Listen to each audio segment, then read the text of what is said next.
bismillahi irrahmani irrahim an Xafs bni Aasim jëlee nañ ci Xafs doomi Aasim yal na yàlla gërëm ko wa abi hurayrata ak abu hurayrata yal na ko yàlla gërëm anna nabiya sallallahu alayhi wa sallam naka yonantu sallallahu alayhi wa sallam qaal wax na kafa bilmari kadiban doy na ci camsi mën a fen an yuxaddisa mu nettali bi kulli ma samia lépp lu mu dégg. Muslim. yonentu sallallahu alayhi wa sallam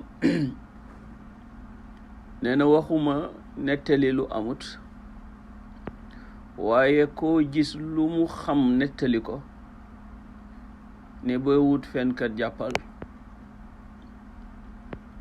rawatina nag koo xam ne dafay sos. ci riwaayatu abi daawud seydina abu hurayra dana wax ne yonentu sallallahu alayhi wa sallam wax na ne kafa bil mar'i ithman an yuhaddisa bi kulli ma sami'a.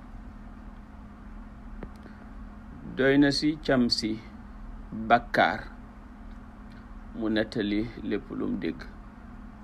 doy na sëkk di bakkaar. ñu déggee ci ne rawatina nag koo xam ne dafay sos, ndax sama borom wax na ne innama yaftari alkadiba alladina la yuminuuna bi ayatillah.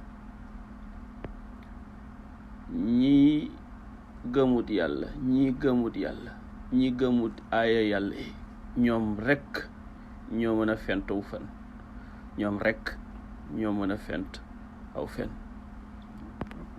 lañu yàlla boole ci woy dëggu yi te musal suñ njaboot ci woy nar yi.